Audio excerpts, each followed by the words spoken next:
बात करें अनटचेबिलिटी की तो भगत सिंह ने हमेशा अपने जीवन में कास्ट बेस्ड डिस्क्रिमिनेशन के खिलाफ आवाज़ उठाई। उन्होंने ना सिर्फ अपने लेखों के माध्यम से बल्कि अपने व्यवहारिक जीवन में भी अनटचेबिलिटी का विरोध किया।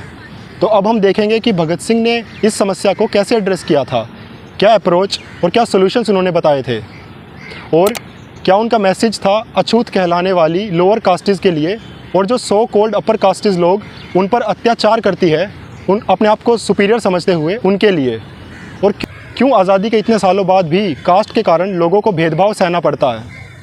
1928 में भगत सिंह ने इशू ऑफ अनटचेबिलिटी अछूत का सवाल नामक लेख लिखा। उसमें उन्होंने कहा, हमारा देश बहुत अध्यात्मवादी है, हम हमेशा आत्मा परमात्मा के वजूद की चिंता में डूबे रहते हैं, लेकिन हम मनुष्य को मनुष्य का दर्जा देने से भी झिझकते हैं। भगत सिंह बड़ी निराशा के साथ कहते हैं कि कुत्ता हमारी गोद में बैठ सकता है, हमारी रसोई में निसंग फिरता है, लेकिन एक इंसान का हमसे स्पर्श हो जाए तो बस धर्म भ्रष्ट हो जाता है। भगत सिंह कहते हैं कि सबसे पहले हमें यह निर्णय कर लेना चाहिए कि सब इंसान समान है, जन्म से कोई भी व्यक्ति भिन्न नहीं होता, और ना ही कार्य विभाजन से किसी के अधिकार इन सब चीज़ों से निर्धारित नहीं किए जाने चाहिए। यानी भगत सिंह मानते थे कि सभी इंसान बराबर है, जन्म से कोई भी व्यक्ति भिन्न नहीं होता, चाहे कोई दलित के घर पैदा हुआ हो या ब्राह्मण के। लेकिन हमारे पूर्वज आर्यों ने उनके साथ बहुत अन्यायपूर्ण व्यवहार किया और उन्हें नीच कहकर दुत्कार दिया। उनसे निम्न कोटि के कार्य करवाने लगे। साथ ही यह भी चिंता हुई कि कहीं ये विद्रोह ना कर दे।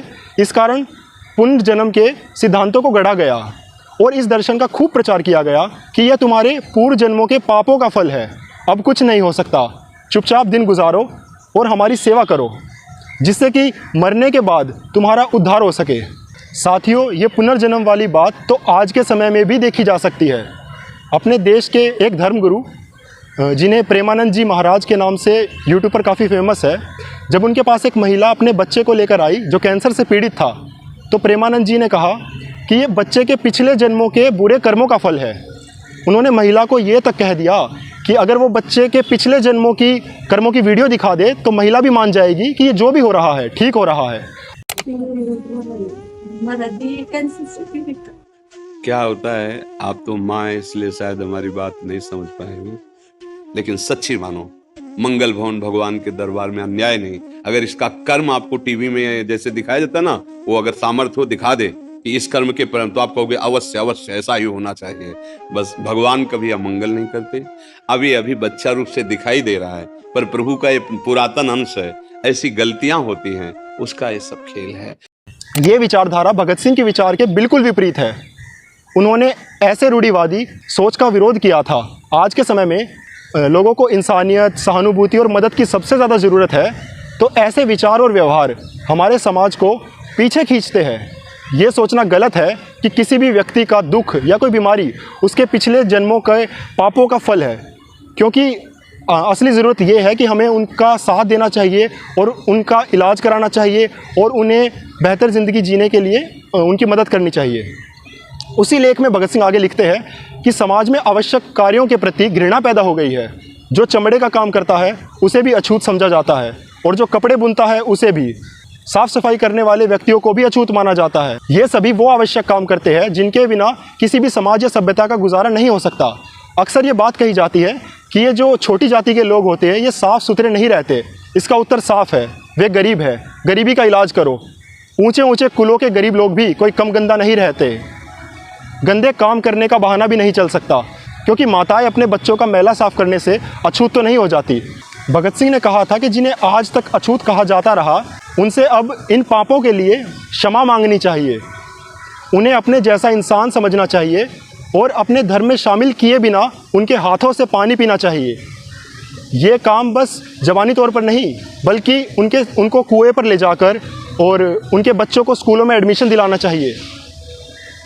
दोस्तों, यहाँ मैं एक बात साफ तौर पर कहना चाहता हूँ कि भगत सिंह ने अपने विचारों को सिर्फ आर्टिकल्स में लिखकर ही नहीं छोड़ दिया था, बल्कि उन्होंने अपनी ज़िंदगी में अपनाया भी था। आखिरी समय में जब भगत सिंह जेल में थे, वहाँ एक सफाई कर्मचारी थे जिनका नाम बोगा था।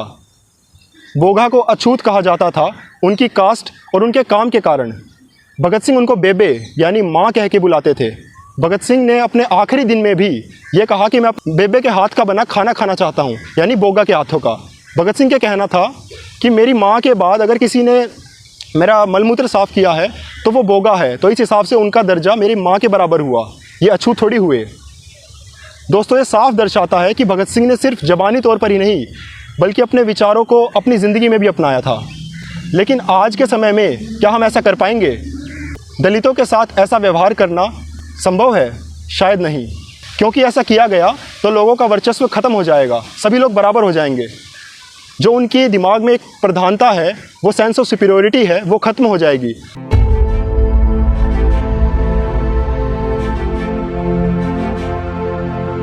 आज इतने सालों बाद भी लोग इंटरकास्ट मैरिजेस को रोकने के लिए किसी भी हद तक चले जाते हैं। लोग अजीब थ्योरीज बनाते हैं, जैसे कि हमारी कास्ट का डीएनए सुपीरियर है और अगर डीएनए मिक्स हो गया तो हमारा जीन खराब हो जाएगा।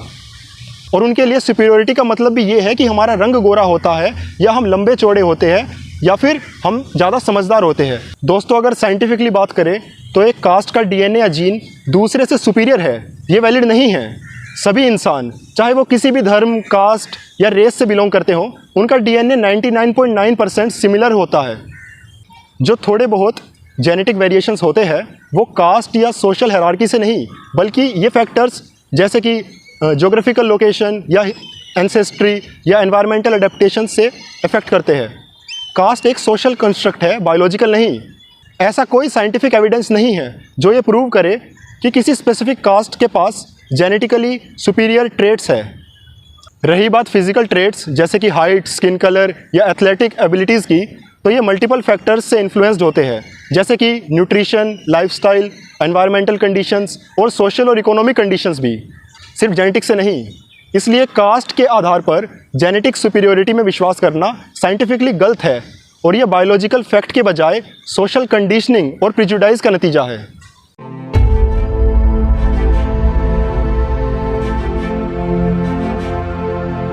भगत सिंह ने 1924 में महज 16 साल की उम्र में विश्व प्रेम नामक लेख लिखा। उसमें उन्होंने कहा कि जब तक समाज में काला गोरा, सभ्य असभ्य, शासक शासित, धनी निर्धन, छूत अछूत आदि शब्दों का प्रयोग होता रहेगा, तब तक कहाँ विश्व बंधुता और कहाँ विश्व प्रेम। यह उपदेश स्वतंत्र जातियां कर सकती है, भारत जैसी गुलाम जाति इसका नाम नहीं ले सकती। यानी भगत सिंह ने विश्व प्रेम का संदेश दिया था।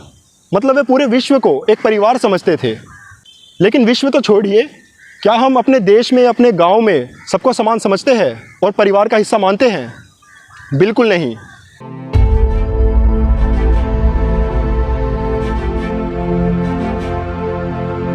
जो caste based sense of superiority लोगों के मन में है, उसके कारण ही हम अक्सर ऐसे क्राइम्स के बारे में सुनते हैं।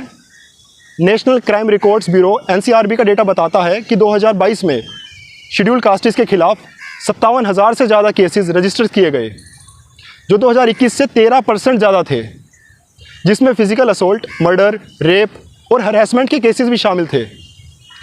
सोशल बॉयकॉट और डिस्क्रिमिनेशन, जैसे कि दलित लोगों को मारा पीटा गया, उनका गांव से बहिष्कार कर दिया जाता है, या दूल्हे को घोड़ी से नीचे उतारकर पीटा जाता है, या फिर स्कूल में दलित बच्चों को मारा जाता है, उन्हें गालियां दी गई और कास्ट के नाम से उनका मजाक उड़ाया गया। ये सब आम बात हो गई है। ये सब इसलिए होता है क्योंकि कुछ लोगों को अपनी कास्ट इतनी ज़्यादा सुपीरियर फील होती है कि उन्हें लगता है कि उन्होंने कोई महान काम किया है उस कास्ट में जन्म लेने के लिए। बल्कि ये बात सब जानते हैं कि जिन चीज़ों पर हमारा जोर नहीं होता, ना हमें उन पर प्राउड या घमंड करना चाहिए और ना ही उन पर शर्म करनी चाहिए। भगत सिंह का सपना था कि इंसानियत सबसे ऊपर हो, ना कि कास्ट या रिलीजन।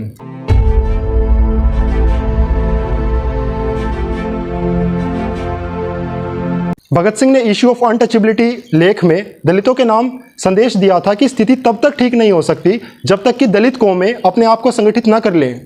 भगत सिंह कहते हैं कि हम समझते हैं कि उनका अपने आप को संगठित करना और अपने बराबर अधिकारों की मांग करना एक बहुत आशाजनक संकेत है।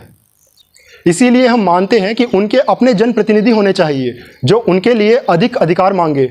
हम साफ कहते हैं कि उठो अछूत कहलाने वाले असली जनसेवकों और भाइयों, उठो, अपना इतिहास देखो। गुरु गोविंद सिंह की फौज के असली शक्ति तुम ही थे।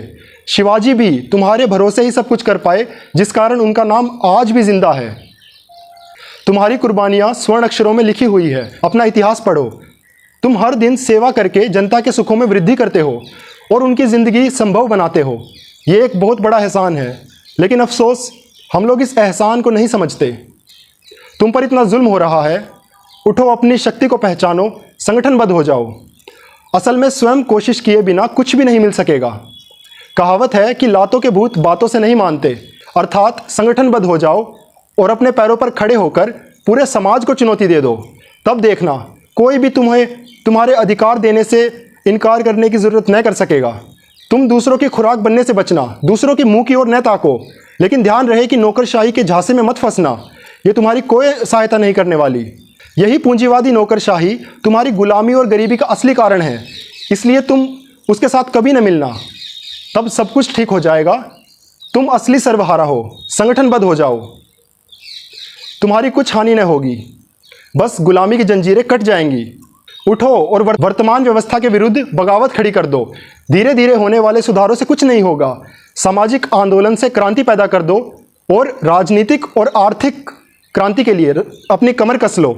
तुम ही तो अपने देश के मुख्य आधार हो, वास्तविक शक्ति हो।